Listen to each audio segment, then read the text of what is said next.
B के question हम लोग इस समय लगा रहे हैं। टाइप बी में 5 क्वेश्चन लग गए थे। लास्ट वाला क्वेश्चन सम विषम वाला था। रिवीजन करते रहिए आप लोग, बार बार लगा देखिए। 6वां क्वेश्चन है,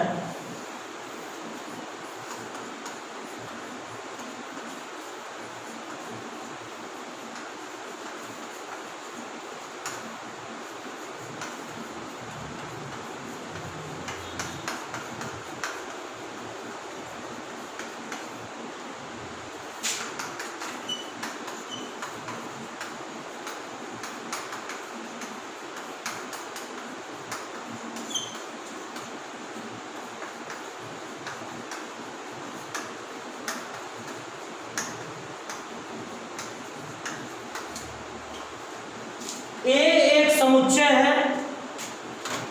ए में सारी वास्तविक संख्याएं हैं, बस क्या नहीं है, 3। बी में सारी वास्तविक संख्याएं हैं, -1 नहीं। अब आपको सिद्ध करना ए से बी में ये है फलन, ये फलन है एकाएकी आच्छादक। तो अगर फलन है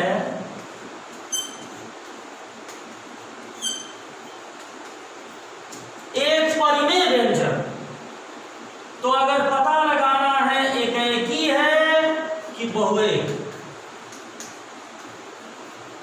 क्या तरीका बताए हैं? fx1 को fx2 के बराबर कर देंगे। अगर पता लगाना है अंतःक्षेपी है कि आच्छादक,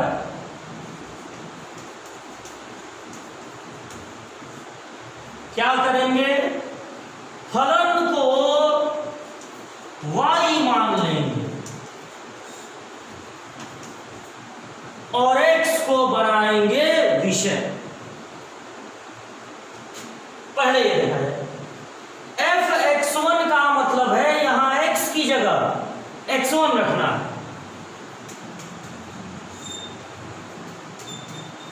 दो जगह x है, दोनों जगह x1। fx2 का मतलब x की जगह x2 रखना है, x की जगह x2। अब यहां से अगर x1 बराबर x2 मिले तो एकाएकी है, नहीं तो बहुएक। तो तिर्यक गुणा कीजिए, x1 - 3 का गुणा x2 - 2 में, और x1 - 2 का गुणा x2 - 3 गुणा किया जाए। पहले x1 से दोनों में, फिर -2x1, फिर -3x2, और माइनस माइनस का गुणा +6। x1 से दोनों में, x1 x2 -3x1 -2x2, और माइनस माइनस का गुणा +6। x1 x2 दोनों तरफ है कैंसिल, +6 दोनों तरफ है कैंसिल। अब इधर x1 है x2 है, इधर भी x1 है x2 है। x1 वाले को -3x1 इधर आके प्लस हो जाएगा, -2x1, x1 को यही रखिए, और x2 वाले को उधर भेज दीजिए। तो 3x2 इधर पहले से क्या है, -2x2। तो ये घटकर आया x1, ये घटकर आया x2। क्या मिला?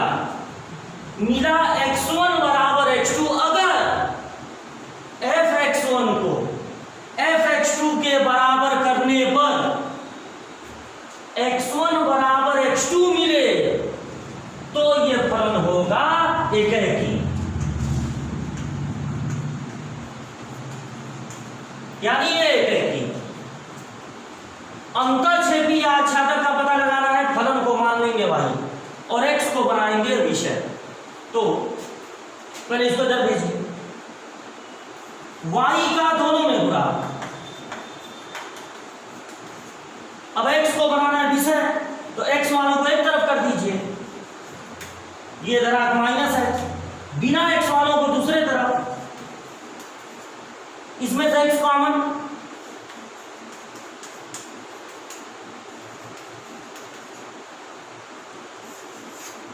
तो x बराबर हुआ 3y माइनस 2 अपान 3y माइनस 2 अपान y माइनस 1।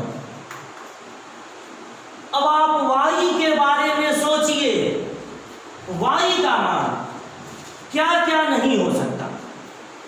अगर y का मान 1 हो जाए तो बटे में 0 आ जाएगा। y का मान सभी वास्तविक संख्याएं हो सकती हैं, केवल किसको निकाल दिया जाए 1। y का मान सभी वास्तविक संख्याएं हो सकती हैं, केवल किसको निकाल दिया जाए 1। y का मान 1 रखने पर बटे में 0 आ जाएगा। तो y का मान केवल 1 नहीं हो सकता, बाकी सभी संख्याएं हो सकती हैं। तो देखिए यहां पर जो y के लिए मान दिया है, यहां पर -1 नहीं है, y का जो भी मान दिया है वो खुद ही कह रहा है कि y का मान 1 नहीं होना चाहिए। 1 को छोड़कर तो जितना चीज क्वेश्चन में दिया है, जितना चीज क्वेश्चन में दिया है वो सब आ रहा है। मतलब 1 को छोड़कर हर जगह तीर पहुंचेगा, 1 को छोड़कर हर जगह तीर पहुंचेगा। और 1 को तो लेना ही नहीं है क्योंकि क्वेश्चन वाला ही का मतलब यह है कि जितना चीज क्वेश्चन वाला कह रहा है 1 तो क्वेश्चन वाला ही नहीं कह रहा, हर जगह तीर पहुंचेगा। इसका मतलब ये आच्छादक है। तो इस तरह से ये फलन एकेकी और आच्छादक है।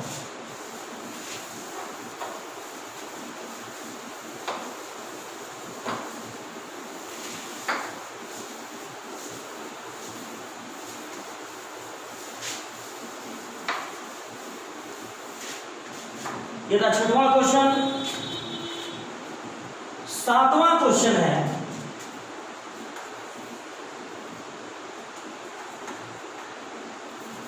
इससे पहले कि हम लोग 7वां क्वेश्चन लगाए, 7वां क्वेश्चन है महत्तम पूर्णांक फलन पर आता है। तो पहले आप अलग से समझिए महत्तम पूर्णांक फलन क्या होता है। Greatest integral function, greatest integral function एक बड़े कोष्टक में केवल एक ही संख्या लिख दी जाए। इसको इसी तरह प्रदर्शित करते हैं, डॉट की जगह पर एक संख्या रहेगी 2 4 6 8 -2। महत्तम पूर्णांक फलन का क्या मतलब होता है, यहां जो संख्या लिखी है या तो वही संख्या होगी। ऐसा कब होगा, जब यह संख्या एक पूर्णांक हो और या तो इसका मान संख्या रेखा पर एक के ठीक पूर्व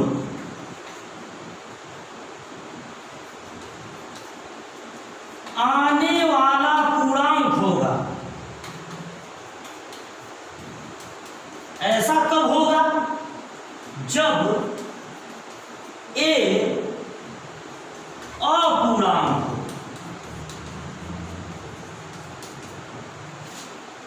यह महत्तम पूर्णांक फलन की परिभाषा, इसको आप नोट कर रहे हैं, उदाहरण से समझ में आएगा।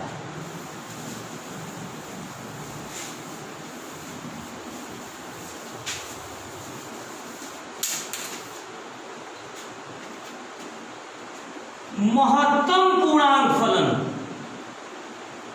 5 का कितना होगा, 5।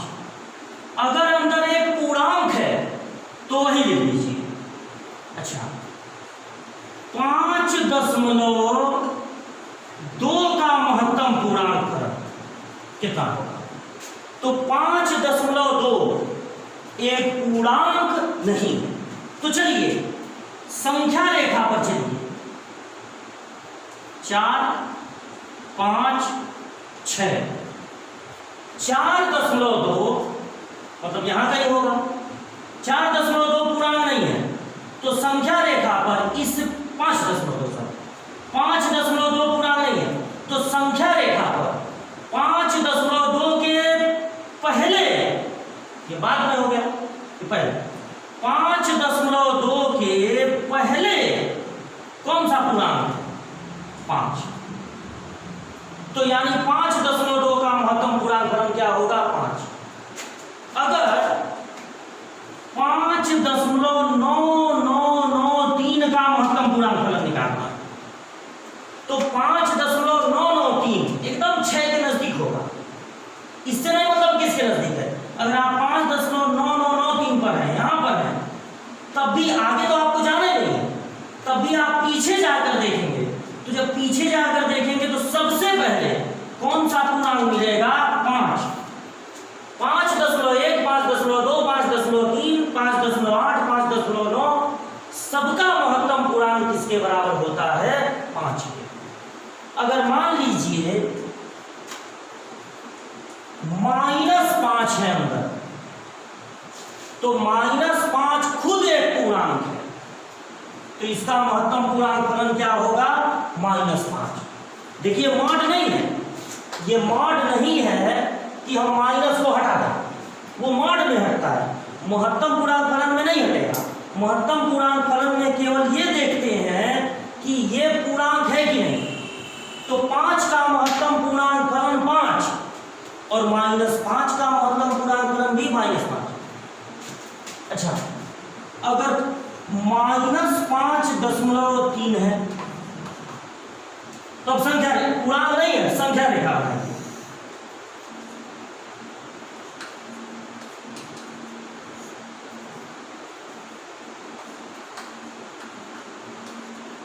ऐसे होगा संख्या रेखा पर। तो -5.3 कहां होगा?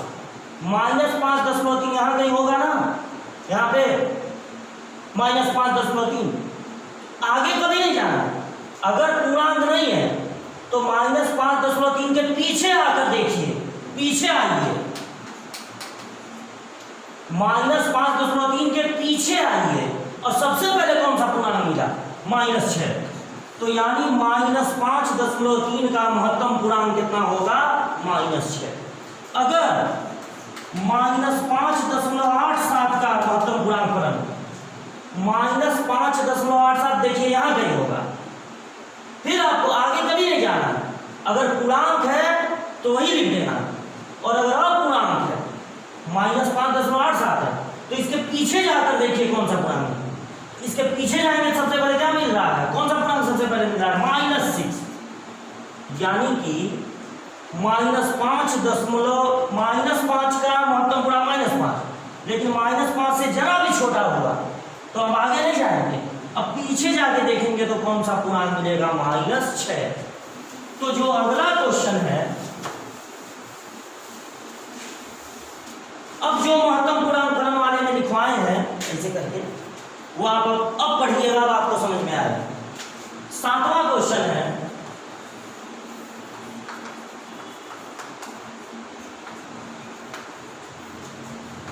मेन मेन चीजें बस नोट कर लेना है, बाकी पीडीएफ में तो आपको भेजेंगे सब।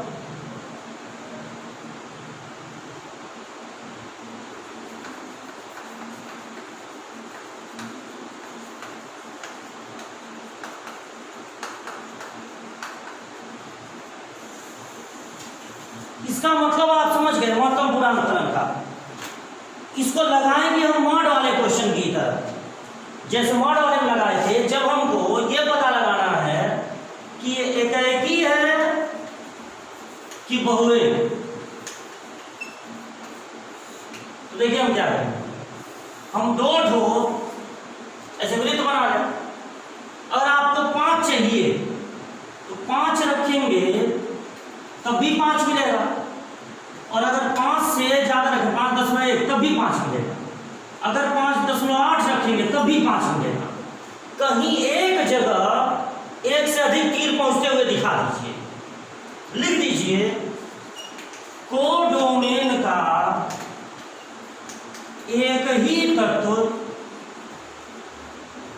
5 डोमेन के एक से अधिक तत्वों का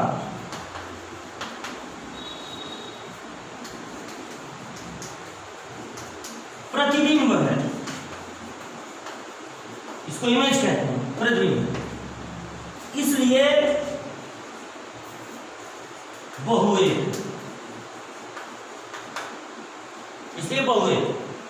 अच्छा, जब आपको यह पता लगाना हो कि आच्छादक है कि अंतःक्षेपी, तब देखिए क्या करना। आप बस ये दिमाग में बैठाइए कि केवल पूर्णांक तक ही तीर पहुंचेगा, क्योंकि अगर इसमें कुछ भी रखेंगे, अगर अपूर्णांक भी रखेंगे तभी पूर्णांक ही मिलेगा। जबकि वास्तविक संख्याओं में पूर्णांक भी होते हैं और अपूर्णांक भी होते हैं।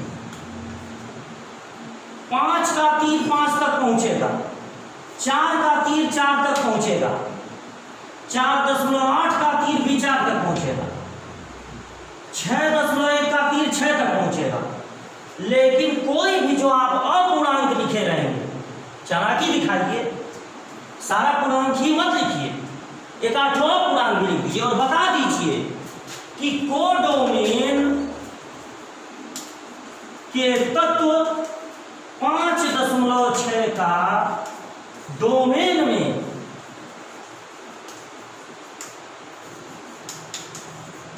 कोई पूर्व प्रतिबिंब नहीं है, इसलिए ये अंतःक्षेपी। कोई भी एक और पूर्णांक ले लीजिए, जैसे आप वो लगाइएगा मॉड वाला, तो उसमें जो ऋणात्मक संख्या लिख दिया गया, कहा गया था ऋणात्मक संख्या कभी मिलेगी नहीं। उसी तरह यहां पर जो अपूर्णांक लिख दीजिए, अगर ये अपूर्णांक कभी मिलेगा नहीं, यानी अपूर्णांक तक कोई तीर नहीं पहुंचेगा, यानी ये हो जाएगा अंतःक्षेपी।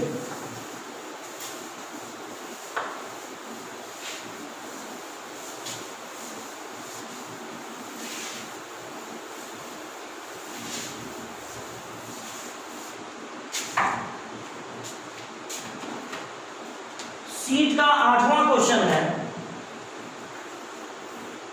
पहले तो दिया R टू R, फिर fx बराबर 1 0 -1। जब x बड़ा है 0 से, जब x बराबर है 0 के, जब x छोटा है 0 से। देखिए बाद में इसको लिखा है चिन्ह फलन। ये जो आप देख रहे हैं केवल 3 ही चीजें हैं, 0 + 1 -1।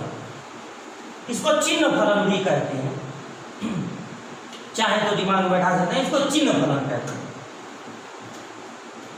जब जब x का मान 0 से बड़ा है, अगर आपसे कोई पूछे कि बताओ 8 रखेंगे, मतलब 0 से बड़ी चीज रखेंगे क्या मिलेगा, तो हमेशा क्या मिलेगा 1। 7 रखेंगे तब भी क्या मिलेगा 1। 120 रखेंगे तब भी क्या मिलेगा 1। मतलब जब x का मान 0 से बड़ा है तब तब फलन का मान है 1। अब कोई कहे कि इसमें 0 रखने पर क्या मिलेगा, तो 0 रखने पर मिलेगा 0। और जब 0 से छोटी संख्या, जैसे अगर कोई पूछे -5 रखने पर क्या मिलेगा, तो -5 रखने पर क्या मिलेगा -1। -10 रखने पर भी क्या मिलेगा -10 रखने, जब 0 छोटी संख्या रखेंगे तब तब फलन का मान कितना आएगा -1। इसके बारे में अगर पता लगाना है,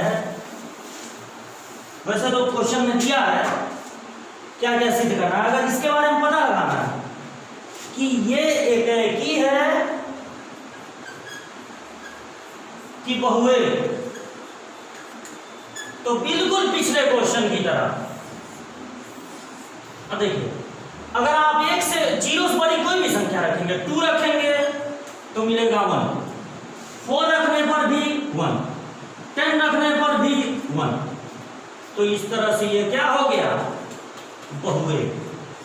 और पिछले क्वेश्चन वाला ही लिख देंगे कि कोडोमेन का एक ही तत्व डोमेन के कई तत्वों का प्रतिबिंब है, इसलिए ये हो गया बहुएक। कोई जरूरी नहीं है कि जो जो हम लिख रहे हैं वही आप लिखें। आप 14 लिख दीजिए 1, आप यहां पर 2 तीर जाते हुए दिखा दीजिए, -5 रखने पर भी 1, -10 रखने पर भी 1। कहीं भी अगर 2 तीर पहुंच गया, 2 तीर 3 तीर 4 तीर, तब वो हो जाएगा बहुएक। यहां पर क्या लिखना है, जो पिछले क्वेश्चन में लिखे थे वही। अंतःक्षेपी है कि आच्छादक। अब देखिए, थोड़ा दिमाग लगाइए। 1 तक तीर पहुंचेगा, 0 तक तीर पहुंचेगा, 0 रखने पर आगे 0, -1 तक पहुंचेगा, 1 तक तीर पहुंचेगा, जब 0 से बड़ी संख्या रखोगे, 0 तक तीर पहुंचेगा, -1 तक तीर पहुंचेगा। अब ये है R to R। Real number में, ये दूसरा वाला वृत्त का है, रियल नंबर में केवल यही 3 होते हैं, नहीं ना, 2 भी होता है, 4 भी होता है, -10 भी होता है, बहुत सारे संख्याएं होती हैं, 10.5 भी होता है। इन तक कोई तीर कभी पहुंचेगा नहीं, तीर बस यही 3 तक पहुंचेगा। इसका मतलब है कि ये है कई ठो एक्स्ट्रा तत्व है, इसका मतलब है ये है अंतःक्षेपी। अब यहाँ पर क्या लिखेंगे, वही बिल्कुल लिखेंगे जो पिछले वाले क्वेश्चन में लिखे थे कि कोडोमेन के तत्व 2 का या 4 का या -10 का डोमेन में कोई पूर्व प्रतिबिंब नहीं है, इसका मतलब है कि ये अंतःक्षेपी। अब चूंकि कई क्वेश्चन हम लोग लगा चुके हैं, इसलिए आप समझ गए हैं कि बीच में क्या क्या हमको लिखना है।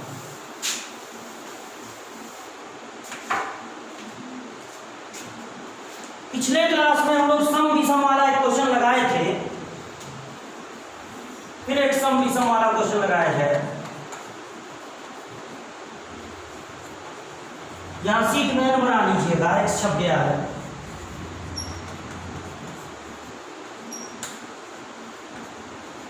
n बिलोंग टू ओ मतलब विषम, ई मतलब इवन, सम। सम विषम वाला एक क्वेश्चन हम लोग पिछले क्लास में भी लगाए थे, सम विषम वाला एक क्वेश्चन यहां भी लगाया जाए तो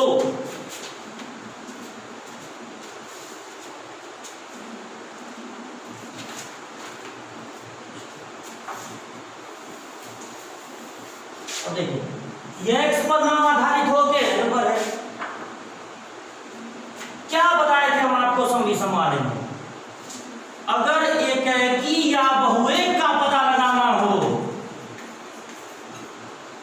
3 केस लेकर चलेंगे ना सम विषम में।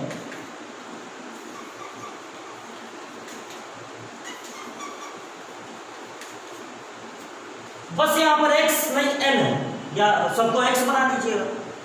केस 1, n1 तथा n2 दोनों के दोनों विषम हो,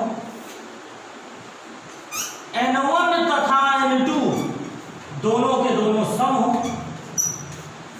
और तीसरा n1 सम n2 विषम। तो n1 n की जगह n1 रखना है, दोनों का दोनों विषम में रखना है। n1 रखिए ऊपर,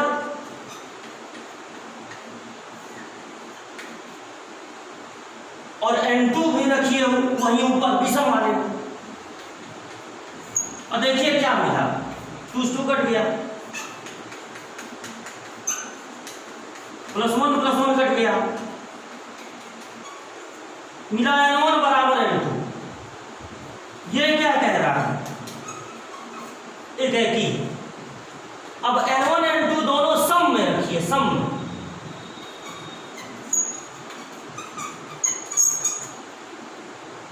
क्या मिला, n1 बराबर n2।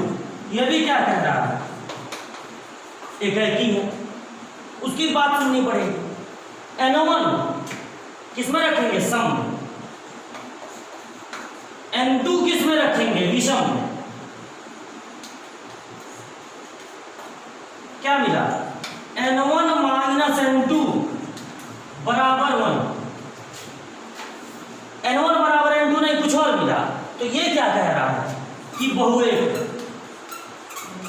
अब जैसा कि आपको पिछले क्लास में बताए थे, अगर दो ठो कहे कि एक एकी है और एक ठो कहे कि बहुएक है, तभी इसका मतलब क्या है? बहुएक। लेकिन पिछले क्लास में आप देखे थे कि कभी कभी ये झूठ भी बोलता, तो जरा चेक करना पड़ेगा कि सही बोल रहा है कि नहीं। N1 क्या है? N1 है सम, एक सम संख्या में से। N2 क्या है? विषम। विषम संख्या घटेगा तो कभी 1 आ सकता है, आ सकता है। देखिए 10 सम है, अगर उसमें से 9 घटेगा तो 1 आ जाएगा। सम में से विषम घटने पर 1 आ सकता है। 12 में से 11 घटा दीजिए, 1 आ जाएगा। 32 में से 31 घटा दीजिए, सम, ये विषम, और दोनों घटाने पर क्या आ रहा है? 1। यानी इस बार ये जो बोल रहा है वो सच है। तो अगर दो लोग बोल रहे हैं कैकी है और एक ठो बोल दे रहा है कि बहुएक है, तो इसका मतलब ये फलन पूरी तरह से क्या है? बहुएक। अगर दो कहेंगे कि एकाकी है और एक ठो कहेगा कि बहुएक है, तब भी ये फलन किस श्रेणी में आएगा? बहुएक की श्रेणी में। अब अगर पता लगाना है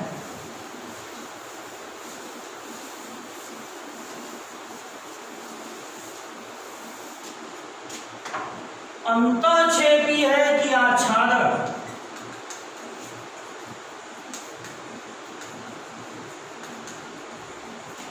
तब देखिए क्या करना है। क्वेश्चन तो लिखा है, तब हमको फलन को y मान के n को विषय बनाना है। n ही x की जगह है। एक बार सम वाले में भी मानेंगे, एक बार विषम वाले में भी। अब यहां पे n को विषय बनाना है, 2 को इधर भेजिए। n को विषय बनाना है, 1 को इधर भेजिए। अब देखिए n क्या है? यहां पे किसमें रखे हैं? विषम वाले में रखे हैं ना, तो यहां पर n क्या है? विषम। अब आप y के बारे में सोचिए, y का मान क्या क्या हो सकता है? y का मान सारी प्राकृतिक संख्याएं हो सकती हैं कि नहीं? अगर y का मान आप प्राकृतिक संख्याएं, y का मान प्राकृतिक संख्या 1 2 3 4 5 6, अगर 1 रखेंगे तो 2 में से एक घटेगा, 1 आ रहा है ना विषम। 2 रखेंगे तो 2 दूनी 4, 4 में से एक घटेगा 3, तभी आ रहा है विषम। यानी 1 2 3 4 5 6 कुछ भी याद रखकर देखिए, विषम ही आएगा। यानी y का मान हो सकती है सभी प्राकृतिक संख्याएं। यहां पर n बराबर कितना हो रहा है? 2y। यहां पर n क्या है? किसमें से लिए थे? सम वाले में से। तो यहां पर n है सम। अब आप देखिए कि y का मान आप सभी प्राकृतिक संख्याएं लिख सकते हैं नहीं? तो अगर 1 रखेंगे तो 2 का गुणा करने पर सम आ जाएगा, 2 रखेंगे तब भी सम आएगा। यानी y का मान सभी प्राकृतिक संख्याएं हो सकती है। अगर हम दोनों, वो कह रहा है सब प्राकृतिक संख्या, ये भी कह रहा है सब प्राकृतिक संख्या, अगर दोनों को मिला दें तब भी y का मान क्या आएगा? सभी प्राकृतिक संख्या। अब देखिए जब हम लोग एक ठो और लगाए थे सम विषम वाला, तो यहां पर क्या आ रहा था? y का मान केवल होगा सम, और यहां पर आ रहा था y का मान क्या होगा? विषम। तो सम और विषम को मिला रहे थे तब भी पूरी प्राकृतिक संख्याएं हो जा रही थी। और जब प्राकृतिक संख्या और प्राकृतिक संख्या को मिलाएंगे तब भी सारी प्राकृतिक संख्याएं हो जाएगी। यानी वो भी वाला आच्छादक था, ये भी वाला आच्छादक है, लेकिन वो वाला एकाकी था और ये वाला भी हम लोग देखे कि बहुएक।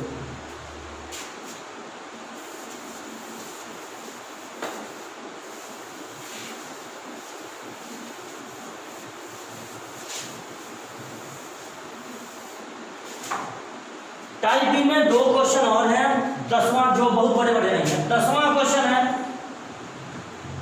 R टू R वास्तविक संख्याओं के लिए है और fx बराबर है x पे पावर 4।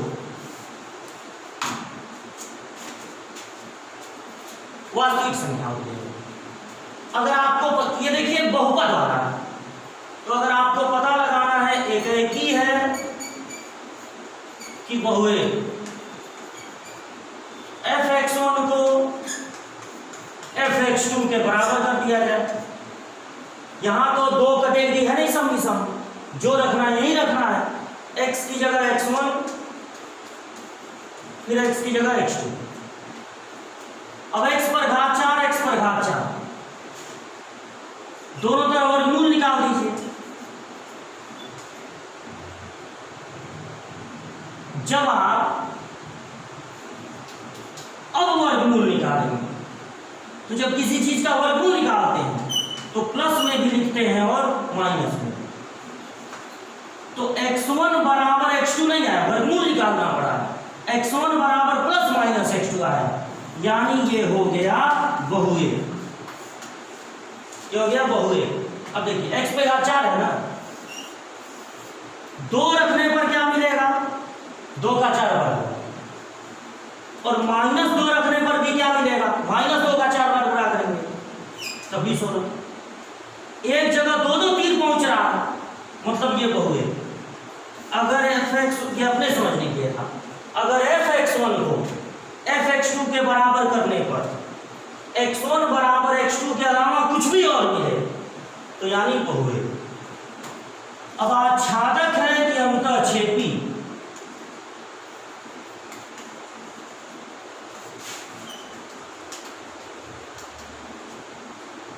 फलन को क्या मान लेते हैं भाई, और यहां x पर घात कर देंगे 4। x बराबर क्या होगा, y का चौथाई मूल, मतलब वर्गमूल का भी वर्गमूल। अब y के बारे में आप सोचिए कि y का मान सभी वास्तविक संख्याएं हो सकती हैं कि नहीं। चौथाई मूल का मतलब वर्गमूल का भी वर्गमूल, तो y का मान 0 या धनात्मक संख्याएं होंगी। मतलब y का मान ऋणात्मक संख्या नहीं हो सकती है। ऋणात्मक संख्या का न तो वर्गमूल निकल सकता है और न ही चौथाई मूल, क्योंकि चौथाई मूल का मतलब होता है वर्गमूल का भी वर्गमूल। तो y 0 या 0 का चौथाई मूल निकल जाएगा, धनात्मक संख्या का भी चौथाई मूल निकल जाएगा। हर धनात्मक संख्या का चौथाई मूल होगा, भले दशमलव हो, लेकिन ऋणात्मक संख्याओं का चौथाई मूल नहीं होगा। यानी सारी वास्तविक संख्याएं नहीं आ रही, यानी ऋणात्मक संख्याओं के पास कोई तीर नहीं पहुंचेगा। मतलब ये हो गया अंतःक्षेपी, हर जगह तीर नहीं पहुंचेगा, यानी ये है बहुएक और अंतःक्षेपी। तो वही कहा है सिद्ध करने के लिए, न एक ही है ना आच्छादक। अब देखिए लास्ट क्वेश्चन है जिस पर पहले भी चर्चा हो चुकी है। fx बराबर cos x, पुराने वीडियो में fx बराबर, जब थियरी बता रहे थे तो fx बराबर cos x क्वेश्चन था। इस तरह से टाइप बी के टोटल 11 क्वेश्चन लग गए।